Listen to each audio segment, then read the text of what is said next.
Good morning, good afternoon, good evening, everyone, depending on where you're located in the world.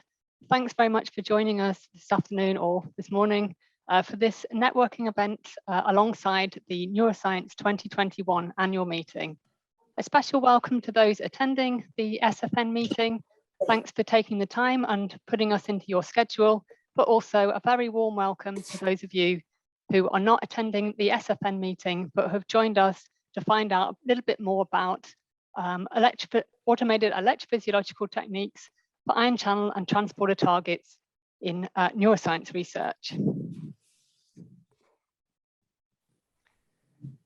We have 3 talks lined up for you today. I will start off. My name's Ali. I am Scientific Communications Manager and Senior Scientist at Nanion Technologies.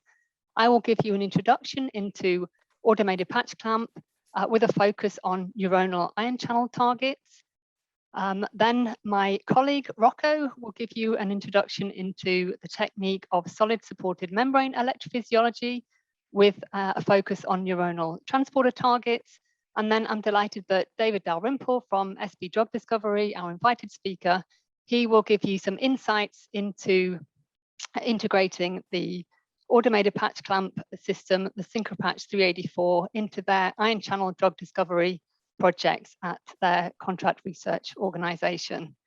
Now, this is a virtual networking event, so I really do encourage you at the end of the talks, please do join with your audio and if you like video, and we can have a nice discussion, ask any questions you like, or just tell us a bit more about your research and about yourself. So without further ado, I will move on and get straight on to talk, get you introduced into automated patch clamp and how the technique can be used for neuroscience research.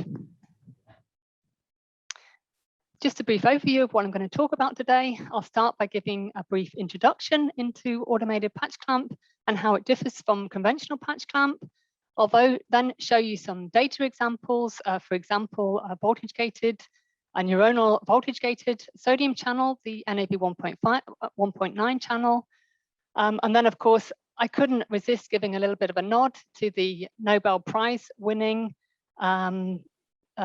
research into trip channels and mechanical simulation. So I'll show some examples of trip channels and piezo channels and finish off just to give a nice round story to show you some examples of ligand-gated ion channels.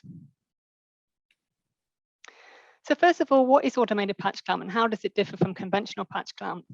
Well, with conventional patch clamp, we have a small glass electrode, usually made of borosilicate glass, which we bring in close proximity to the cell membrane.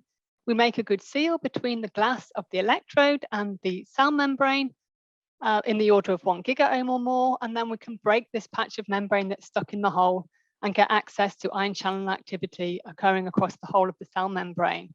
Now, conventional patch clamp, you need rather a lot of equipment. So you need to be able to pull these very fine pipettes. So you need a pipette puller. You need a microscope because you need to see what you're doing. You need an anti-vibration table because any movement can disrupt your recording. And you also need a Faraday cage to shield the system from external noise. And of course, you also need somebody skilled to perform the experiments. Now, with automated or planar patch clamp, we've kind of turned this upside down. So now that rather than having a glass pipette, which we bring to the cell, we now have a planar glass layer with a small hole in the middle, also in the region of about 1 to 2 micrometers in diameter. We have the cells in suspension, and then we use suction from underneath to attract a cell to the hole to get a good seal and then to get into the whole cell configuration. Now, the planar patch clamp approach does have some advantages over conventional patch clamp. So you don't need all this equipment anymore. So you don't need to pull pipettes, you don't need a pipette puller, you don't need a microscope, because you don't need to see what you're doing. You don't need to have everything on an anti-vibration table. The whole thing gets a lot smaller, it gets a lot easier to use. And there's also the option for recording from multiple cells simultaneously for higher throughput. But how is a cell attracted to the hole? What does this look like? Well, on the left here, I've got an electron micrograph of a planar glass chip. This very dark region in the middle is the hole, so it's the patch clamp aperture. And then this round thing on the top is a cell sitting on the hole. These other cells were also in the suspension, but they've simply fallen down and were not attracted to the hole. So these don't play a role in the experiment anymore. This example here is of our a device recording from a single cell at a time, but the same principle is also for the higher throughput, fully automated systems recording from multiple cells simultaneously. On the right here, I have a little movie. So this very dark gray area here is the hole. This other round thing here is what you need to keep your eye on. So as we add the cell suspension to the top of the chip, we tell the software that we're adding the cells, so it knows to use suction. And then as the cells fall down, one will be attracted to the hole, and then we can use suction to get a good seal and to get into the whole cell configuration. Several automated patch clamp systems exist. These range from small semi-automated devices shown here on the left, the Porta Patch or the Porta Patch Mini for recording from a single cell at a time, right through to fully automated robotic systems recording from up to 8 cells at a time, the patch liner shown here in the middle, or fully automated systems recording from up to 384 wells at a time, shown here, the SynchroPatch 384. So now that I've introduced you into automated patch clamp and the different devices, I'll now go on to present a few examples. To start with, I'll show you the neuronal voltage-gated sodium channel NAV1.9. Now, NAV1.9 is notoriously difficult to express in cell lines, but we've been lucky enough to have a collaboration with Icogen, who allowed us to use their extremely good NAV1.9 expressing hex cell line. When we first got these cells, the first thing we wanted to do was run some voltage protocols to calculate V-half of activation and V-half of inactivation to make sure that those parameters were what we would expect. And we found the V-half of activation was about -39 millivolts, and the V-half of inactivation was around -40 millivolts. So in very good agreement with literature values. We also wanted to know whether the peak amplitude or whether the recordings are stable. So can we record a stable peak amplitude over time? And is the pharmacology what we would expect? So in this case, we used then vehicle as our negative control using 0.3% DMSO. And we found we could get very stable peak amplitudes over time for more than 10 minutes. So and then after 10 minutes of control recording, we blocked with a full block concentration of tetracaine. And when we do this, we almost completely abolish NAV1.9 mediated currents. So we then went on to use the SynchroPatch 384 to screen for NAV1.9 active compounds. These compounds are arthropod venoms. So we had a collaboration with Irina Fetter and Volker Herzig from the University of Queensland, who provided us with 36 arthropod venoms. This is like a cartoon here of the compound plate. So we had the 36 arthropod venoms, one concentration per well, and each arthropod venom was given in 6 replicates. Also on the plate, we had positive control, tetracaine, and TCN 1752, and also a negative control. So we had vehicle also in various places on the plate. So this data has actually just recently been published in Journal of Physiology. So this is quite a larger review of different assays suitable for screening or using on automated patch clamp devices, just in case anybody is interested in taking a bit more of a look at this. So out of these 36 arthropod venoms, we had 17 of them showed no effect on peak amplitude, so they did not block peak amplitude. We took a threshold of 20%, so if it was 20% block or enhancement, we took that as a hit. In 17 of the examples, we had no effect on peak amplitude. In 18 of the compounds, we saw block of the NAV 1.9 peak amplitude. In one compound, we did actually see enhancement of the peak amplitude. I don't have an example of that here. And interestingly, in at least one compound, we didn't see any effect on the peak amplitude, but we did see an effect on decay kinetics. So I think this also provides good evidence that using automated patch clamp is a good alternative to other screening techniques such as flipper or calcium imaging, because not only can you get effects on is the current size bigger, but actually what is happening to decay kinetics. Now, as I'm sure you've all heard, Professors David Julius and Adam Pataputian have been awarded the Nobel Prize this year for physiology or medicine. So for their groundbreaking research involved discovering ion channels involved in our perception of temperature and touch. And naturally then, I couldn't resist showing you a few examples of these ion channels using automated patch clamp. The first type I'm going to show you are the TRP channels, TRPV1 and TRPM8, activated by either higher or lower temperatures.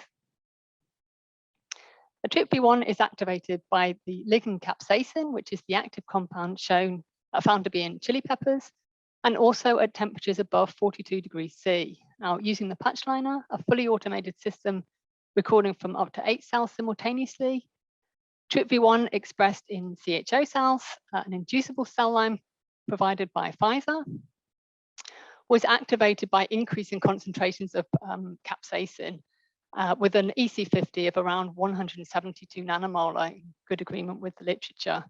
In a separate set of experiments then, we heated the solution inside the pipette of the patch liner. So this is external recording solution.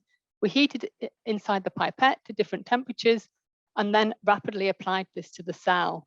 And what you get then is rapid and transient activation of TRPV1, which you can see quite nicely on the time course.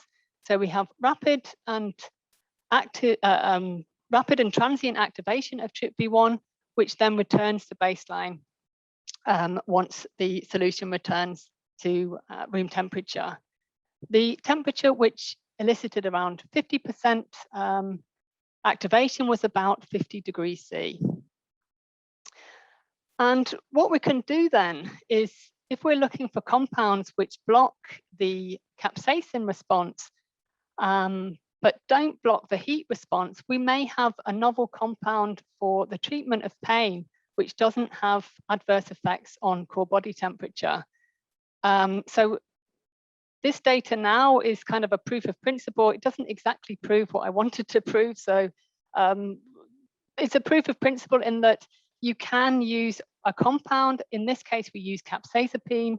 We can use it to block the capsaicin response, and we could also use it to block the heat response in the same cell.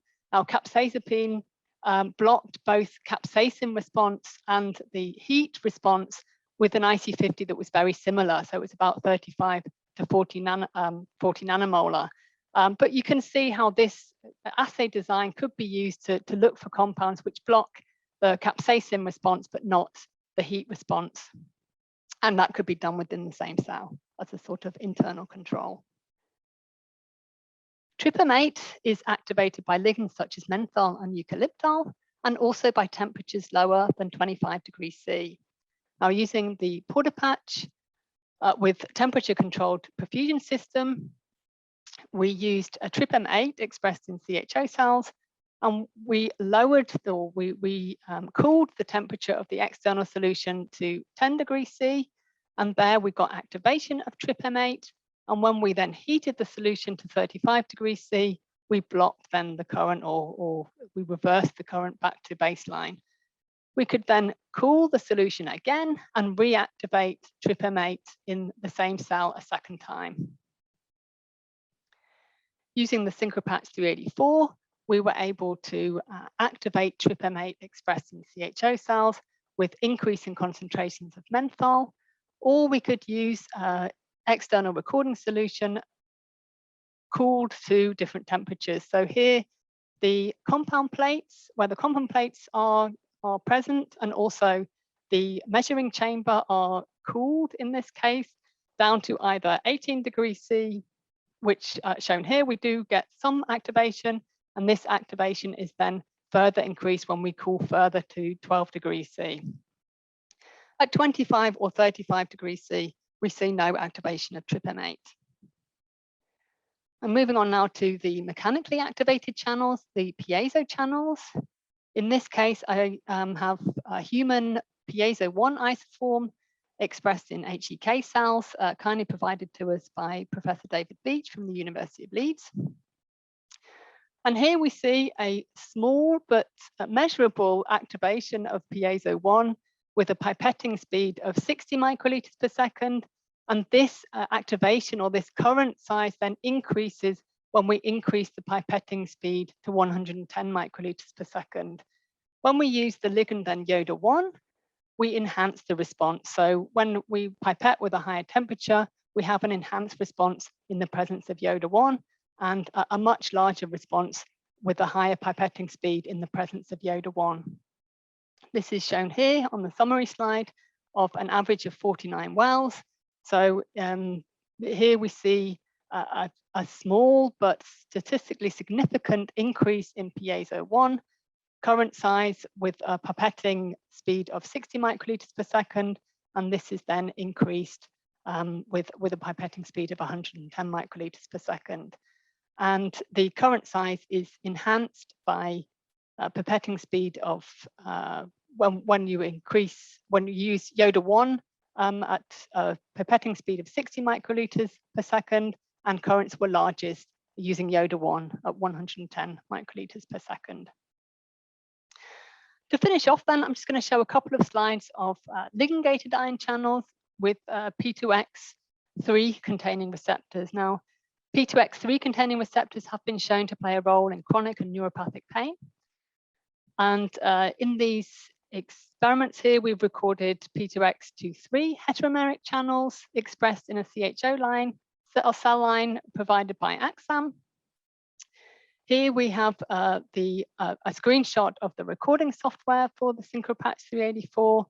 What you can see here is the activation of P2X23 containing channels is relatively slow, with little or very little desensitization. This becomes important for the next slide.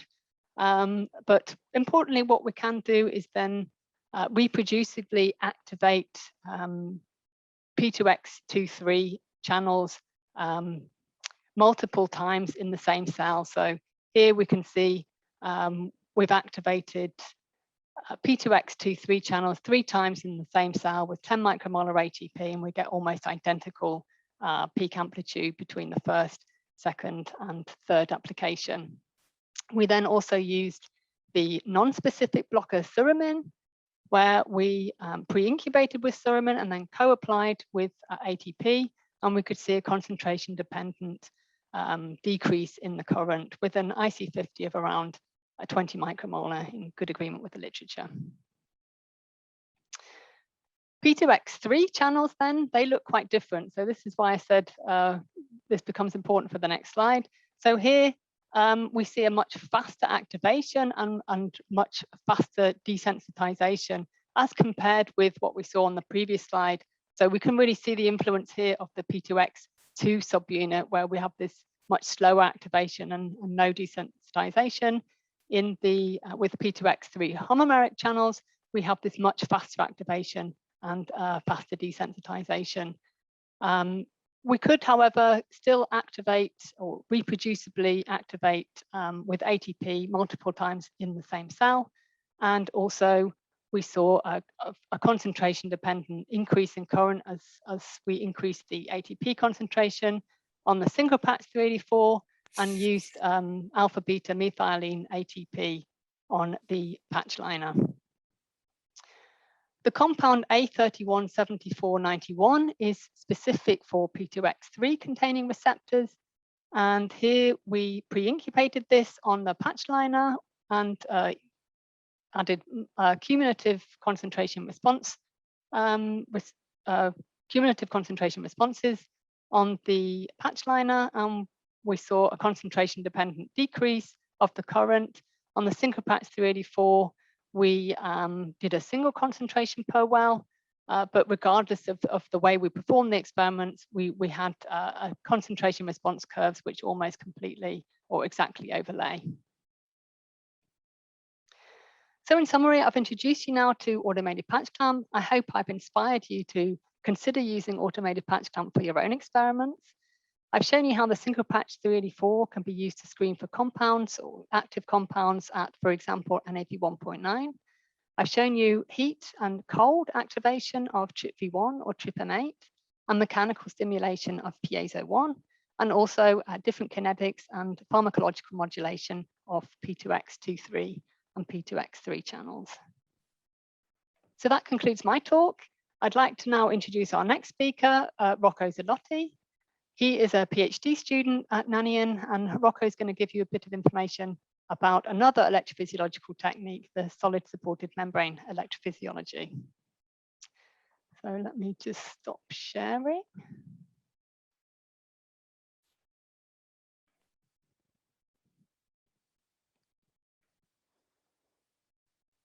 Okay, can you see everyone?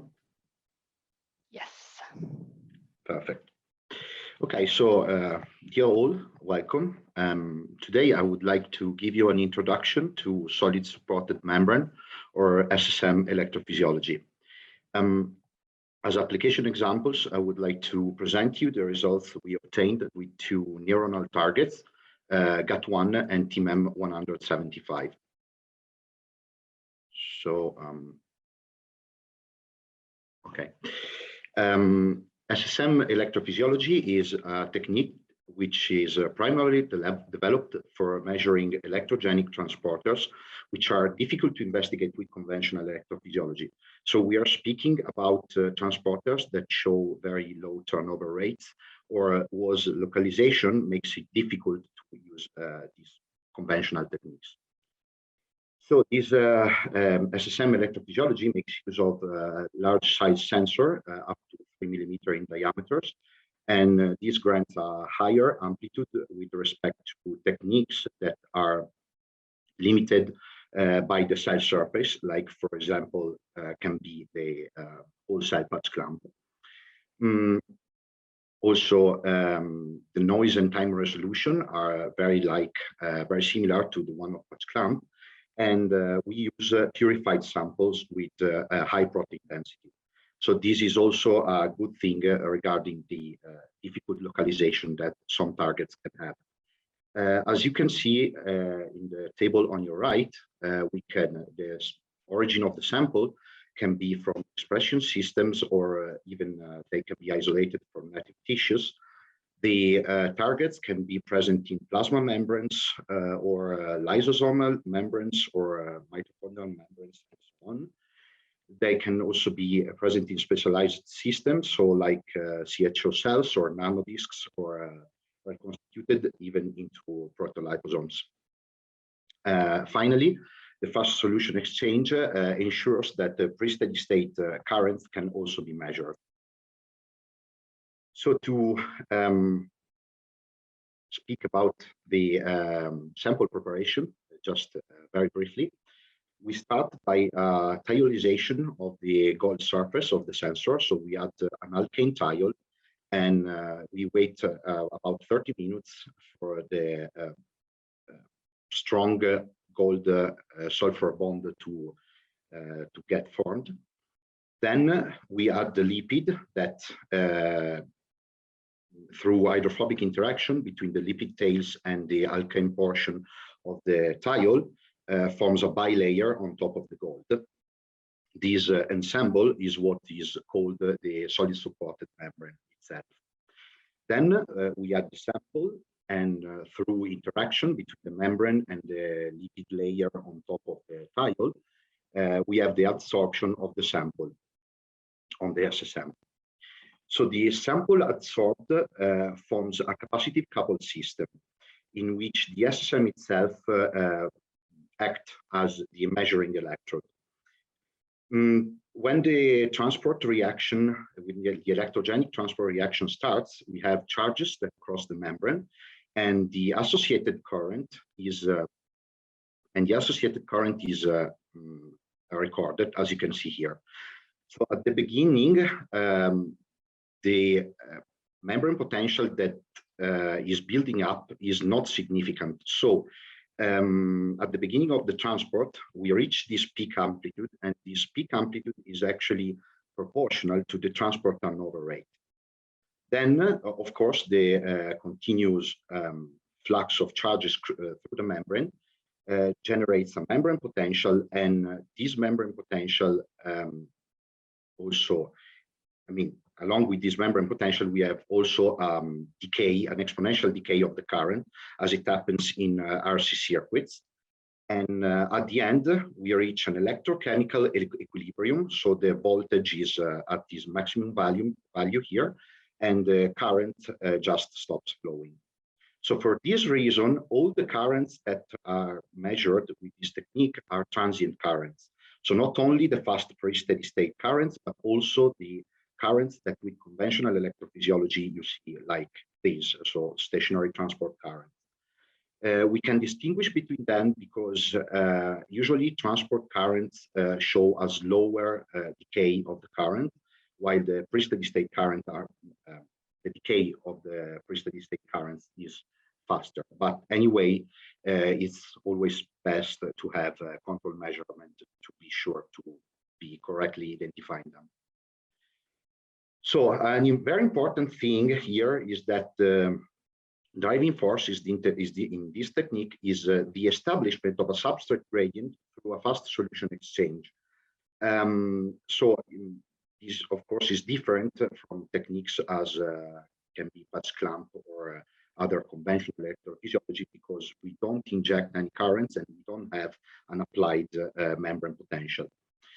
So here I just want to present in this schematic here the most simple protocol we can have in SSM electrophysiology. So we start by having our membrane filled up with a non-activating buffer, and we just flux this non-activating buffer. We originate an artifact, a mechanical artifact by doing that, but most importantly, we establish the baseline for the measurement. Then we exchange the solution from non-activating to activating buffer, which contains the substrate that is transported. And at this point, we have this on signal and the decay current, as I told before. Then at the end, we switch again to the non-activating buffer. And at this point, we generate the opposite concentration gradient. So we have an off signal. And at this point, the potential reaches zero, and we have restored the initial condition again. We may also want to work with the gradient of substrate or ions. In this case, we need another solution, which we call resting buffer. And this resting buffer, at the beginning, we fill the membranes with it. And at this point, the switch between the non-activating buffer and the resting buffer gives the ion or substrate gradient that we want. And then we have the same protocol as before. So we switch to the activating buffer. And at this point, we measure the current, but in the gradient condition that we wanted to have. And we switch again to the non-activating buffer, and at the end, we just apply a rinse step with the resting buffer in order to restore the initial conditions. So here are the two instruments that Nanayon has produced for the SSM electrophysiology. So in below, you can see the Surfer N1, which is a robotic workstation. It is equipped with a liquid handling system. You can see here the pumps and tubes, and it has an automated sampler with 53 places, and also a robot-controlled pipette here, which is called IonJet. It comes with a Windows computer and pre-installed software for data analysis. This is usually used in basic research or assay development, while there is also the Surfer 96 SE, which thanks to these 96 well plates has a higher throughput. It is usually used for pharmacology and drug screening. So as for the neuronal target, here I want to present you some data I got from GAT1. GAT1 is, as you may know, is a neurotransmitter sodium supporter. It's part of the SLC6 family, and its main function is to allow the reuptake of GABA from the synaptic cleft. In order to do so, it exploits the energy coming from the co-transport of two sodium ions for each GABA molecule. Also, a chloride ion is involved in this transport mechanism, but its role to date is not 100% clear. So here I want to present you some data I obtained using a double exchange protocol for investigating the the efflux or reverse transport mode of GAT1. On your left, you can see the schematic of the experiment. So I started by having the vesicles filled with GABA and sodium, and also the same concentration of sodium and GABA were present outside. Then I switched to the non-activating buffer, which contains potassium. So I remove GABA from the external environment, and so I have an outward directed sodium gradient, which is a chemical driving force for transport. Then I switch to the activating buffer, which is a buffer containing potassium and valine. Valine, just to substitute GABA, it is not transported, and so the removal of GABA from the external environment triggers the reverse transport. Then I have a rinse step in the resting solution, which is this one that I didn't put in the schematic. In the middle of the screen, you can see the comparison between influx signal in blue and the efflux signals in red for GAT1 obtained at 150 millimolar sodium and with this different GABA concentration. So as you can see, while for 5 millimolar GABA we are already at saturation, here we have to go to 50 millimolar GABA efflux to reach saturation. So this was an indicator that the Km was kind of different. So I actually measured the Km. I measured the Km for the efflux, as you can see in the dose response curves here. I also bring for comparison the data I obtained for the influx, so the Km I obtained for the influx. As you can see, for GABA, I have a 10 to 20 folds increase in GABA Km for efflux with respect to influx, while for sodium, we are in the opposite condition, so situation. So I have a threefold decrease of the Km for the efflux with respect to the influx. Then I wanted to show also some data from stoichiometric assay. So just briefly, and just to understand briefly what I did, we are at zero potential condition, so and also symmetric chloride condition. So the free energy for transport here is given just by the sum of the chemical potential of GABA and sodium multiplied each one for its stoichiometric coefficient. When we are at equilibrium, so we are in a condition of no net transport, this delta G is equal to 0, so we can rearrange this equation in this one you can see below. So we have that the ratio between the chemical potential of GABA and sodium is equal to the stoichiometric ratio, to the ratio of the stoichiometric coefficient. So to obtain this on the surface, I used a simple protocol. I just reloaded the vesicle with this concentration of sodium and GABA, and the same concentration were also present outside. And then I just made the solution exchange with the activating buffer. And in this case, the activating buffer contained the different concentration of simultaneously sodium and GABA. This was, of course, to obtain these different chemical potential ratios. So this was kind of tricky because sodium jumps, ion jumps in general generates artifacts. So it was necessary to have artifact control and also to do a lot of measurements to ensure that the statistics were correct. So this is what I obtained. Here I report the charge versus the ratio of the chemical potentials for GABA and sodium. And the data plots are GAT1 signals minus the control signals. And then I just fitted this data plot to a linear function. And so it was possible to extrapolate the 0-point charge, which corresponds to the stoichiometric ratio between sodium and GABA. And as you can see, I obtained a very good result, which is according to what is already known, the 2-to-1 stoichiometric ratio between sodium and GABA.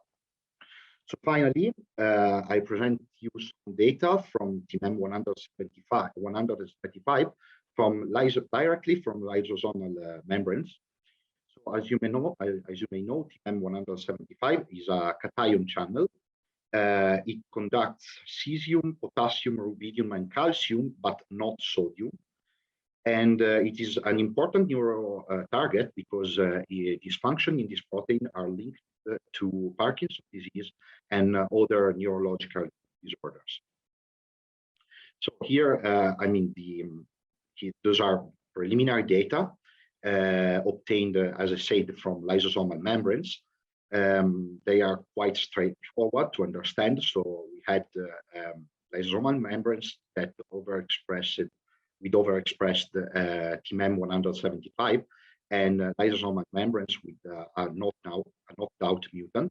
As you can see from here and also from here, the knocked out mutant wasn't able to conduct any of the listed cation, but the wild type TMEM175 was able to conduct cesium, potassium, and rubidium, but of course not sodium as expected. So that would be all. I thank you for listening. And now I would like, I'm very pleased to give the floor to David Dalrymple from SB Drug Discovery, which will talk about their recent research using the SynchroPatch 384. Thank you, David.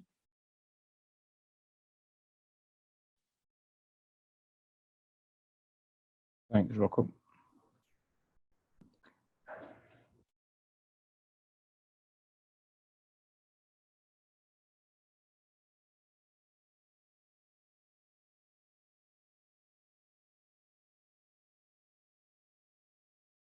Ali, can you see my screen? Yes, I can see you, David. Great. Okay, first of all, I'd like to thank Nanayan for giving me the opportunity to speak today on behalf of SB Drug Discovery, just to give some examples of how we integrate automated patch clamp into our drug discovery research. So to start off, just to give people an understanding as to what SB Drug Discovery does, we are a contract research organization, and our role is to deliver externalized research capabilities to support pharma and biotech, and also academic organizations in their drug discovery efforts. We have 50 employees here at SB Drug Discovery, 45 of whom are scientists in the laboratory, and these scientists are all biologists operating in the area of cell-based assays. And the company has been in operation for greater than 20 years, working particularly on ion channel research. So at SB Drug Discovery, we have a large selection of recombinant cell lines that we have generated over the years. We also perform custom cell line generation, assay development, and high throughput screening and lead optimization for ion channel targets. And throughout all of these processes, automated patch clamp electrophysiology is critical to our continued success. For today's talk, I will focus particularly on the latter sections here, high throughput screening and lead optimization for ion channel targets. I was hoping to talk today about THIC1 and TRPML-1. Unfortunately, as it goes with research, it doesn't always work out that way. So unfortunately, there'll be no THIC1 data today. It will be mainly focused on TRPML-1. So here at SB Drug Discovery, we have an extensive collection of ion channel cell lines and targets. It's close to 170 different recombinant cell lines expressing a broad selection of ion channels covering voltage-gated sodium, calcium, and potassium channels, TRP channels, and ligand-gated channels such as GABA receptors, glycine receptors, glutamate receptors, and nicotinics. We also have a comprehensive capability in terms of ion channel platforms. So we utilize flipper fluorescence assays here, as well as manual patch clamp and automated patch clamp. And for the purposes of today, we will focus on the TRP channels. So TRPML-1, it's a member of the TRP superfamily. TRP superfamily are cation channels, which would display great diversity in terms of their activation mechanisms. TRPML-1 itself is a calcium release channel, which is localized primarily to lysosomal membranes. And an imbalance of lysosomal calcium homeostasis is involved in various lysosomal storage disorders and neurodegenerative diseases.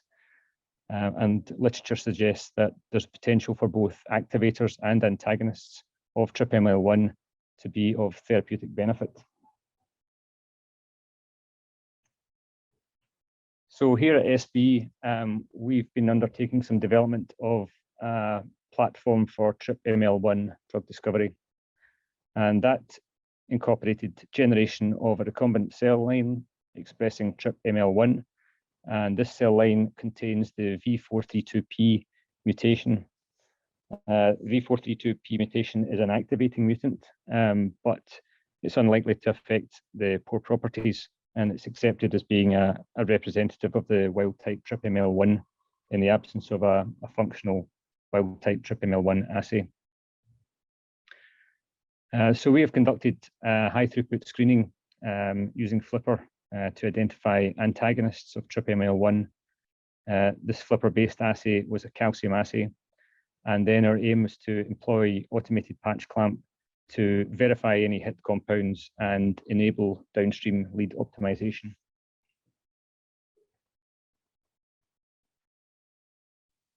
So for the Flipper assay, we developed a dual mode Flipper assay.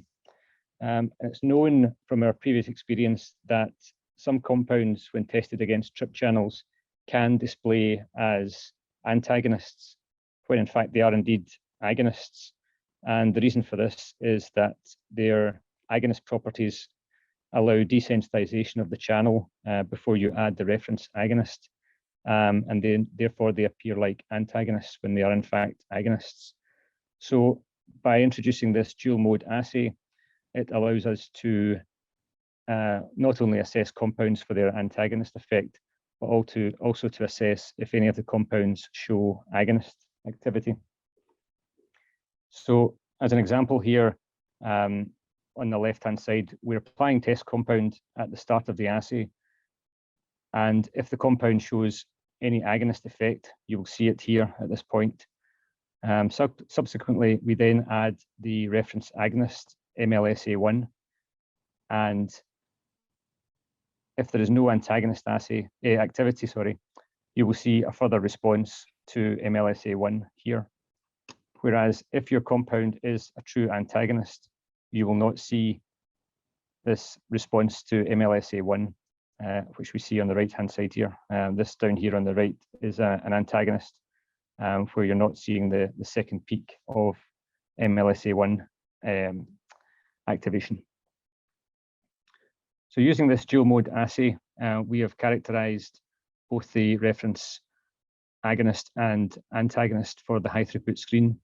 And what we see from this assay is excellent reproducibility across plates and across different experimental days. So we have MLSA1, which is the TRPML-1 activator, showing very reproducible EC50 of between 2 and 3 micromolar on different days. And similarly for the reference inhibitor GW405833, we see a very consistent inhibition with a potency of 1 to 2 micromolar on each of the 6 days tested during the validation phase. So this assay was then used in a high throughput screening format. It's a 384 well flipper assay that we performed. We screened 50,000 compounds at 10 micromolar in duplicate, and using the dual mode assay, we were able to look for both agonist and antagonist compounds. The assay itself gave a very good quality score with an average Z factor of 0.6. And from this initial screen, we identified 400 primary hits, which showed more than 50% effect. We then tested these hit compounds against untransfected cells to check whether they were having any effect, specifically on TRPML-1, or if it was a non-specific event. And from this, we identified 70 true hits from our 50,000 compound screen. And these compounds showed a concentration-dependent effect in the assay. Of these 70 compounds, 55 of them were antagonists. And due to the dual mode nature of the assay, we also identified 15 separate agonists of TRPML-1. So this concluded the work on Flipper, and then we were looking for an electrophysiology assay to verify these hits and carry out downstream lead optimization studies. And previously we would have gone to manual patch clamp for this type of work. However, for those of you who have performed manual patch clamp, you will appreciate that testing 55 antagonists in concentration response format, maybe 6 concentrations, n equals 2 or n equals 3, is a significant task, taking weeks, if not months. So using automated patch clamp is a far faster route to generating this level of data. So here at SB Drug Discovery, the automated patch clamp platform that we use is the SynchroPatch 384i. It's a 384 well high throughput APC machine, and it's ideal for both single concentration high throughput screening, as well as single concentration hit confirmation and downstream dose response studies. It's a fast and efficient platform. The data analysis is easy to use, and the report formats, which we send to our customers at the end of the study, is very flexible and time-saving. So for the TRPML-1 electrophysiology assay on the SynchroPatch, we use a ramp protocol. We spent some time optimizing the various conditions for the SynchroPatch, including cell culture conditions, the cell catch and whole cell pressure, as well as looking at the different chips that are available from Nanoen, single hole and multi-hole chips that are available for these studies. The cells themselves were activated with MLSA1 as they were in Flipper, and they were inhibited with either lanthanum chloride or GW405833. And for this work, we performed the across the plate method. So this is a single compound concentration per cell, as opposed to cumulative concentrations in a single well. And you can see an example current trace on the right here, where we've got activation with 3 micromolar of MLSA1, and then maximum concentration of the agonist MLSA1 at 100 micromolar.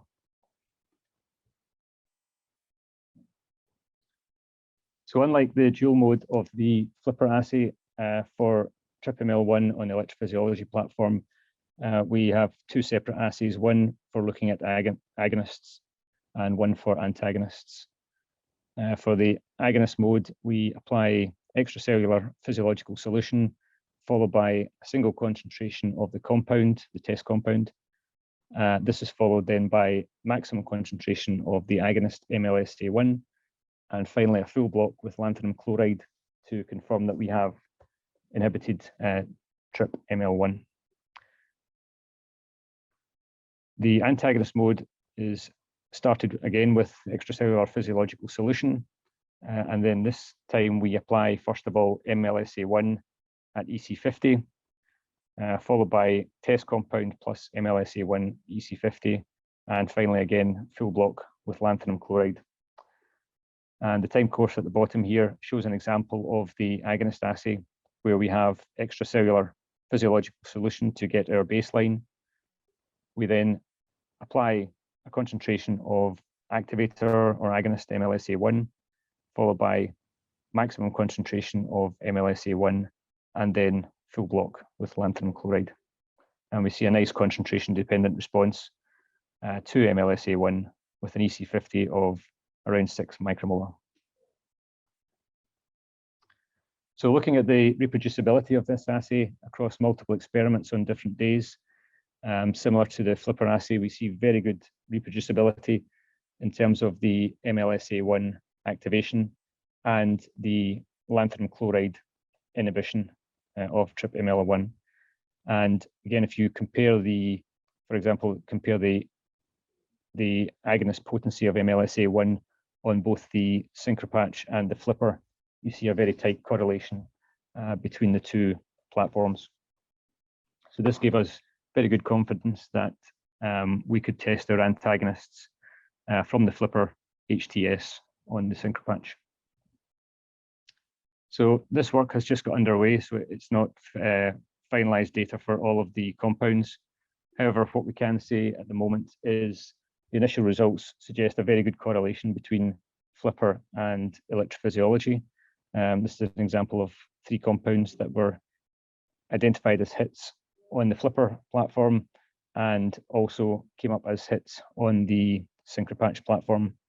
And from the compounds that we have tested so far on both platforms, we have not identified any compounds that do not correlate between the flipper HTS and the synchropatch assay. So the synchropatch is proving to be a very useful tool for downstream verification of these flipper hits. So in terms of the usability of this synchropatch assay and the success rate, across all of the experiments so far, we see more than 80% of the cells passing QC and are therefore usable for our experiments. In these initial studies, we have tested 7 compounds per plate at a single concentration per well in 6-point CRC format. We do believe that if we reduce from n equals 8 to n equals 4 per concentration on the plate, we will be able to increase this to 14 compounds tested per plate based on the high success rate of the assay. And if you take into consideration that we can test around about 10 to 12 plates per day on the synchropatch, then you're up to well over 100 compounds in concentration response format per day, or greater than 1,000 compounds per day in high throughput screening mode. We're also currently investigating the possibility of introducing cumulative concentration studies, so multiple compound concentrations per well, to further enhance the efficiency of this assay and increase our throughput. So in summary, we see an increasing interest in novel ion channel targets for CNS drug discovery, and there's a growing need for reliable assay solutions to meet the demands of our customers in terms of ion channel CNS drug discovery. High throughput automated platforms are an ideal solution to support the needs of ion channel drug discovery due to the high quality data and the throughput that's offered by these 384 well platforms. And here at SB, we use them in both high throughput screening format and as a platform for hit confirmation and lead optimization. So they've got a great level of flexibility in terms of what you can do with these machines. And particularly for our business, speed and flexibility are critical to satisfying the needs of our customers. And automated patch clamp platforms such as the synchropatch are the perfect solution to modern day ion channel drug discovery. Thank you very much. Thanks very much, David. Thanks also, Rocco. Great talks, really, really interesting. We have had one question already for Rocco from Michael De Palma. First of all, congratulations to Rocco for his talk. I can only second that. Well done, Rocco, great talk. Michael has a question concerning the GAT1 assay. He says, I was wondering how you can control the protein orientation when you use the surfer, and most importantly, if the protein orientation can affect the assay. Yes, so actually I already answered to Michael, but anyway, it was a direct message. I think this is an interesting yes. question actually for everybody, because I think a lot of people have this same question. So yeah, exactly. So I think that, of course, I mean, it depends on the transporter itself. So if the transporter is totally symmetric, so there is no difference between outside and inside, in that case, the orientation, I don't think, will not affect the assay. But of course, if the transporter is asymmetric, this can lead to wrong interpretation in the results if the orientation is not controlled. Actually, this is not something I did for GAT1, but as you may have seen from my data from the efflux experiment, I would say that if the protein was like 50% in an orientation and 50% in another orientation, I wouldn't have seen the difference, the gigantic difference in Km that I actually saw.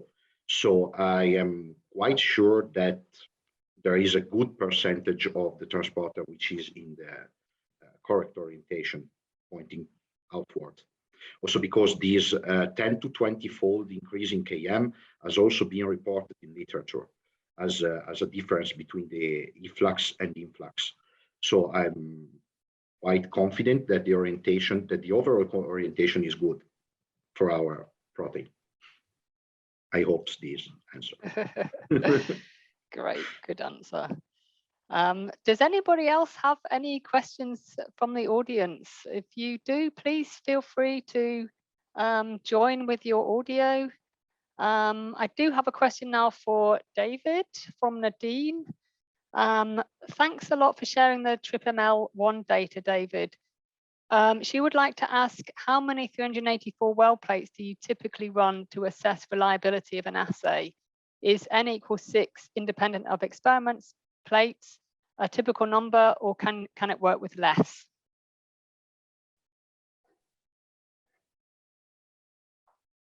David? So normally we will test the assay across multiple days, and that can vary from sort of 4 to 8 days, just to give us reproducibility data or variability data across multiple days. The trip channels in particular are quite sensitive to cell culture manipulation. So that's one of the reasons we do multiple plates on different days, just to check that there's consistency in our cell culture procedures as well as the actual electrophysiology recordings.